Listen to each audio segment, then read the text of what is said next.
If you played Pokemon TCG Live between November 10th and January 19th, you received this Lugia V-STAR deck for free as part of the Silver Tempest Battle Pass. While it had some of the pieces you needed, it still required a fair amount of work to turn it into the deck that absolutely dominated Standard since it was released. With rotation on March 30th, Lugia loses a lot of the key pieces it used to all but guarantee a turn 2 summoning star, putting 2 Archeops into play.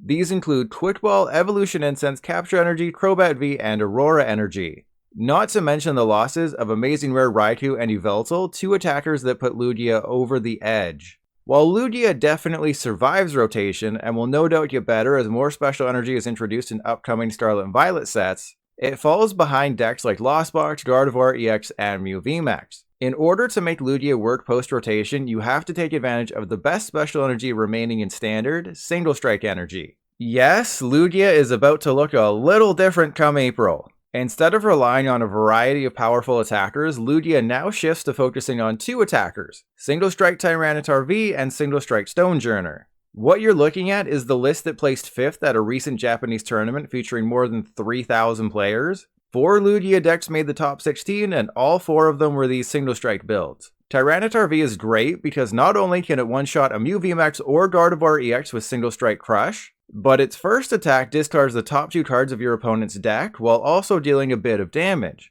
Stonjourner, meanwhile, is just a good single prize attacker that can deal with someone like Archeops V-STAR. In terms of Lugia V-STAR and Archeops counts, the top 3 placing decks in that Japanese tournament went with a full 4/4 Lugia as well as 4 Archeops. Getting 2 Archeops into the discard pile isn't going to be as easy as it once was, so you want to play maximum counts since it's the backbone of your deck. If you're unfamiliar with Lugia and wondering how you get these Archeops into play, you use Lugia's V-STAR power, which puts any 2 colorless Pokemon from your discard pile onto your bench, completely removing the need for unidentified fossil. Looking at the other Pokemon in the deck, 2 Lumineon V help you get a supporter when you need it, Drapion V can one-shot a Mew VMAX without wasting any energy while also dealing with Gardevoir EX, and Radiant Jirachi is a card I only saw in the top list, which just gets you any 3 cards from your deck when it's knocked out.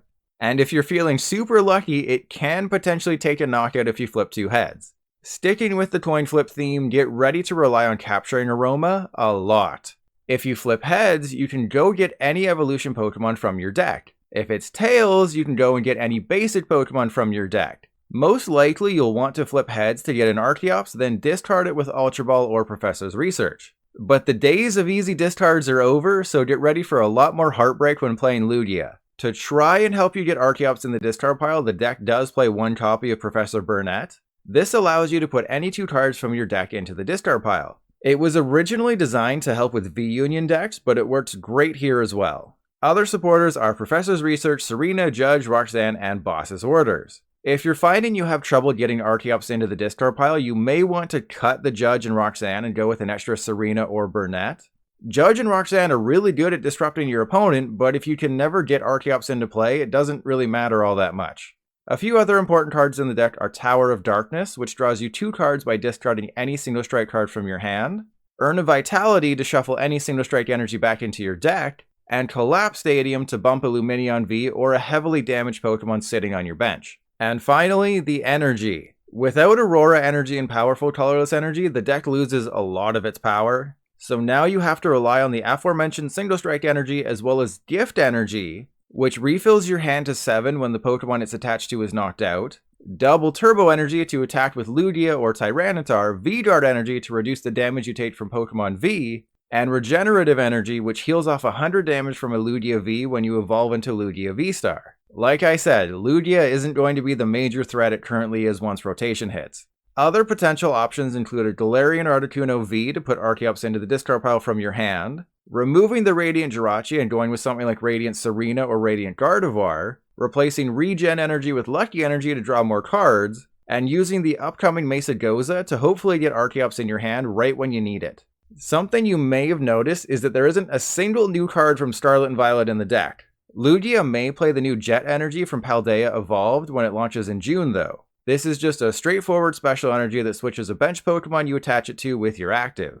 Lugia doesn't play switch cards, so it could be an option. The new Luminous Energy, meanwhile, likely won't make its way into Lugia. Yes, it can provide 1 of any type of energy, But if you have any other special energy attached to that Pokemon, Luminous Energy turns into a colorless energy with no additional effect. And there you have it. For a total of 12,265 credits, Lugia V-STAR can still be a threat post-rotation, it just isn't the threat post-rotation. The price of Lugia is definitely inflated, especially since the base version of the deck only had a 2-2 line.